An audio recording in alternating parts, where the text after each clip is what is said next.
Hello दोस्तों, ये है चैप्टर 17 ज्योग्राफी सीरीज का और इस वीडियो में हम बात करेंगे सवन्ना और सूडान टाइप ऑफ क्लाइमेट के बारे में।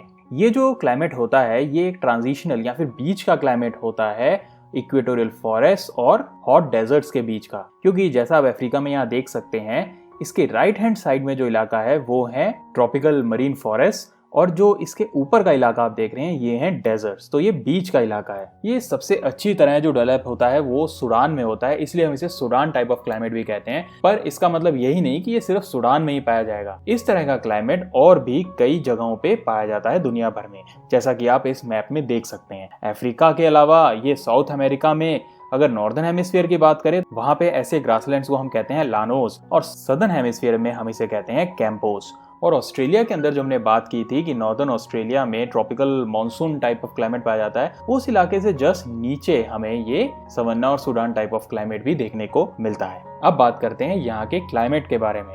सूडान टाइप ऑफ क्लाइमेट जो है वहाँ पे ऑल्टरनेट हॉट रेनी सीजन आता है और फिर उसके बाद कूल ड्राई सीजन आता है, यानी कि एक बार तो बहुत गर्म और बारिश वाला सीजन आएगा और उसके बाद सूखा ठंडा सीजन आएगा। इसको समझने के लिए हम एक नॉर्दर्न हेमिस्फीयर की सिटी लेते हैं और एक सदर्न हेमिस्फीयर की सिटी लेंगे। नॉर्दर्न हेमिस्फीयर में हम लेंगे कानो, जो कि नाइजीरिया के अंदर है। यहाँ पे जो हॉट रेनी सीजन है, गर्म बारिश वाला जो सीजन है, वो शुरू होता है मई में और सितंबर तक चलता है और जो बाकी का साल है वो ठंडा और सूखा रहता है। जो एनुअल रेनफॉल है कानो के अंदर वो 34 इंच के अराउंड रहती है और ये सारी की सारी जो है लगभग गर्मियों में ही होती है। और इसमें जगह टू जगह वेरिएशन भी रहती है इसी क्लाइमेट के अंदर भी। जैसे गाम्बिया में कोस्टल इलाकों में ये 48 इंच तक जा सकती है और जो इंटीरियर के अंदर के इलाके हैं वहाँ ये सिर्फ 5 इंच की बारिश भी देखने को मिल सकती है। ओवरऑल जो बारिश होती है वो ट्रॉपिकल मॉनसून क्लाइमेट से काफी कम होती है। और सदर्न हेमिस्फीयर की जो हम सिटी उठाएंगे वो है सेलिसबरी, रोडेशिया के अंदर। यहाँ पे जो एनुअल प्रेसिपिटेशन है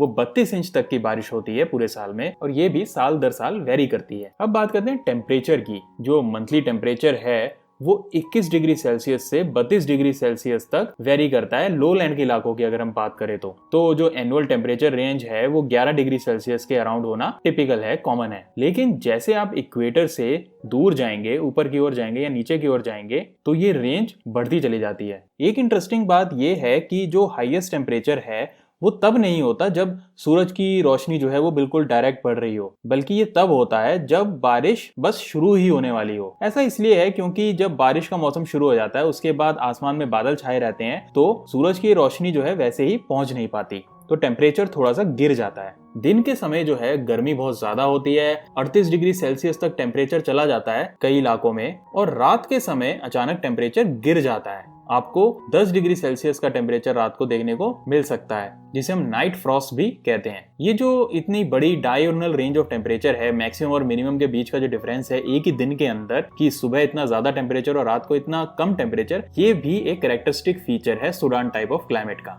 अब बात करते हैं विंड्स की। जो विंड्स इस एरिया में चलती हैं वो ट्रेड विंड्स ही होती हैं। जो तो कोस्टल इलाके हैं वहां तो इनके कारण बारिश होती है। समर के अंदर ये काफी स्ट्रॉन्ग होती हैं, लेकिन जब ये अंदर के इलाकों तक पहुंचती हैं तब तक ये सूख जाती हैं, इनकी नमी जो है वो खत्म हो जाती है, इसलिए अंदर इतनी बारिश नहीं होती और इसी कारण हमें सिर्फ ग्रासेस या फिर घास और दूसरे छोटे पेड़ ही देखने को मिलते हैं। वेस्ट अफ्रीका के अंदर जो नॉर्थ ईस्ट ट्रेड विंड्स हैं ये तो जमीन से ब्लो करके आती हैं और वो भी डेजर्ट के इलाके से, सहारा डेजर्ट से, और ये अपने साथ डस्ट भी लाती हैं। ऐसी विंड्स को लोकली हैमेटन भी कहते हैं और इसका मतलब होता है डॉक्टर। ये इतनी ड्राई होती हैं, इतनी सूखी होती हैं कि ह्यूमिडिटी जो है वो 30% से ऊपर ही नहीं जाती। अब क्योंकि ये सूखी होती हैं तो इनके कारण इवेपोरेशन का जो रेट है वो बढ़ जाता है और जब इवेपोरेशन बढ़ती है तो उससे ठंडक मिलती है। जैसे हमारे शरीर में अगर पसीना सूखता है तो वो ठंडक देके जाता है। लेकिन इनका नुकसान ये है कि ये अपने साथ डस्ट लाती हैं और जिनके कारण जो क्रॉप्स हैं वो खराब हो जाती हैं और देखने में भी प्रॉब्लम होती है। इस कारण रिवर नेविगेशन भी मुश्किल हो जाती है। अब बात करते हैं यहाँ की नेचुरल वेजिटेशन की। यहाँ पे ज्यादातर लंबी लंबी ग्रासेस, टॉल ग्रासेस और छोटे पेड़, शॉर्ट ट्रीज देखने को मिलते हैं। हालांकि हम इन्हें ग्रासलैंड्स कहते हैं पर ऐसा जरूरी नहीं कि यहाँ पे सिर्फ ग्रासेस हो, यहाँ पे कई तरह के पेड़ भी पाए जाते हैं। पेड़ जो हैं वो ज्यादा इक्वेटोरियल ह्यूमिड इलाकों में पाए जाते हैं या फिर नदियों के किनारे पाए जाते हैं। लेकिन जैसे हम इक्वेटर से दूर जाते हैं, इनकी लंबाई भी कम होती जाती है और इनकी डेंसिटी भी कम होती जाती है। ये दूरी पे मिलते हैं। ज्यादातर डेसिडुअस प्रकार के होते हैं जो अपने पत्तों को गिरा देते हैं सर्दियों में, क्योंकि वो ड्राई सीजन होता है। इसका एक एग्जांपल है अकाशियास। कई पेड़ ऐसे होते हैं जिनके तने बहुत मोटे होते हैं, जिनके अंदर पानी स्टोर्ड रहता है ताकि वो सूखे मौसम को सरवाइव कर सकें, जैसे कि बाओबाब्स और बॉटल ट्रीज। पेड़ जो होते हैं वो हार्ड और कांटेदार तरह के होते हैं और कुछ में से गम भी निकलती है, जैसे कि गम अरेबिक। और कई ट्रीज जो है वो अम्ब्रेला की शेप के होते हैं ताकि नीचे का जो हिस्सा है वो पतला रहे और स्ट्रॉन्ग विंड्स को वो झेल सके। पाम्स जो है वो सूखे इलाकों को नहीं झेल पाते, इसलिए वो ज्यादातर उन इलाकों में पाए जाते हैं जहाँ पे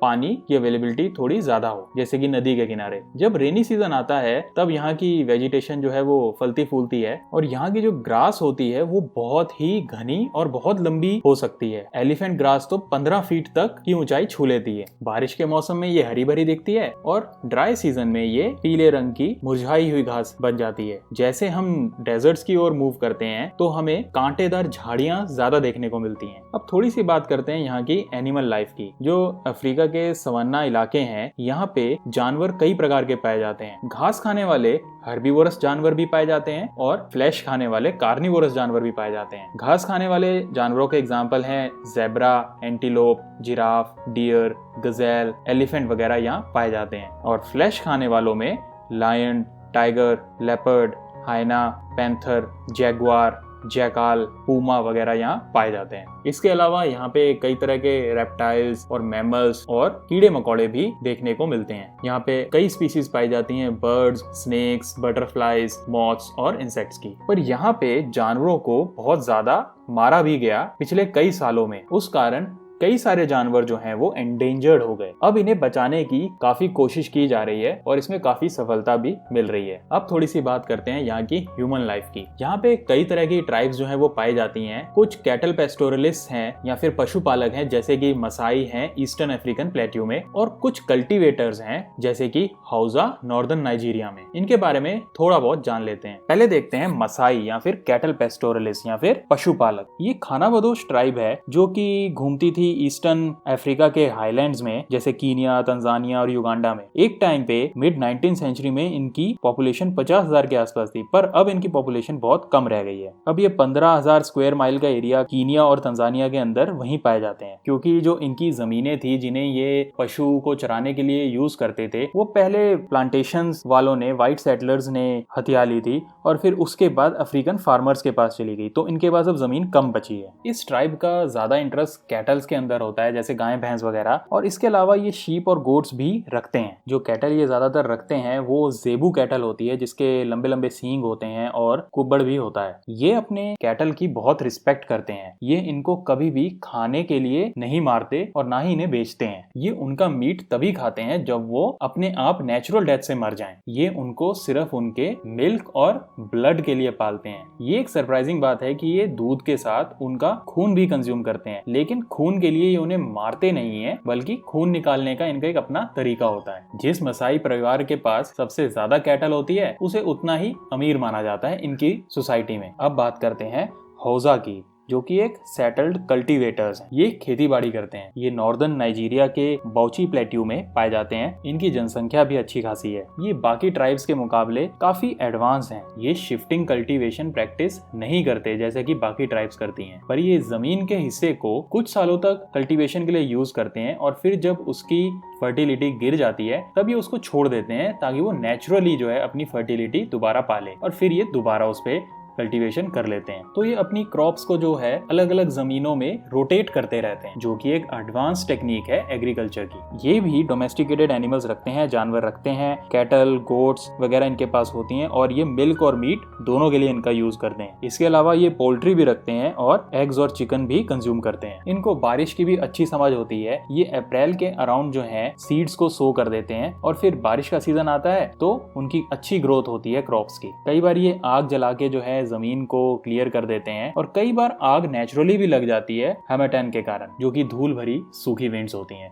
अब थोड़ी सी बात करते हैं कि यहाँ डेवलपमेंट के क्या प्रोस्पेक्ट्स हैं। जो सवाना इलाके हैं वहाँ पे अच्छी कल्टीवेशन की जा सकती है क्योंकि बारिश का एक सीजन यहाँ पे आता ही है और ऑस्ट्रेलिया में इन इलाकों को डेवलप भी किया गया है। हालांकि यहाँ पे कुछ समस्याएं भी हैं, जैसे कि सूखा पड़ जाए तो उस केस में यहाँ इरिगेशन फैसिलिटीज प्रोवाइड करने की जरूरत है। दूसरा कारण ये है कि जब रेनी सीजन में अचानक बारिश आती है तो उससे सॉइल का न्यूट्रिशन भी चला जाता है लीचिंग के कारण, तो सॉइल की फर्टिलिटी जो है वो गिर जाती है। और अगर कैटल की बात करें तो सवन्नास को जो है एक नेचुरल कैटल कंट्री कहा जाता है, क्योंकि यहाँ पे कैटल के लिए काफी चारा उपलब्ध होता है। पर यहाँ पर कई बीमारियां भी हैं, जैसे कि गाना या फिर स्लीपिंग सिकनेस, जो कि सीसी फ्लाई के कारण होती है अफ्रीका में, जिनसे कैटल को खतरा रहता है। और जो इनकी अपनी जेबू कैटल है वो इतनी क्वांटिटी में ना तो मिल्क देती है और ना ही वो इतना मीट दे सकती है, तो इसके लिए यहाँ पे बाहर से कैटल इंट्रोड्यूस कराने की जरूरत है। ऑस्ट्रेलिया के अंदर ट्रॉपिकल क्वींसलैंड में कैटल के बिजनेस को बहुत अच्छे से डेवलप किया गया। यहाँ पे मीट और मिल्क दोनों ही एक्सपोर्ट किए जाते हैं, तो इसलिए अफ्रीका के इलाकों में भी डेवलपमेंट का अच्छा खासा स्कोप है और भविष्य में ऐसी उम्मीद की जा सकती है कि यहाँ पे अच्छी डेवलपमेंट हो जाएगी। इस वीडियो में इतना ही। अगर आपको ये वीडियो पसंद आया तो इसे लाइक और शेयर जरूर करें और कमेंट्स में हमें जरूर बताएं। मिलते हैं अगले वीडियो में। धन्यवाद।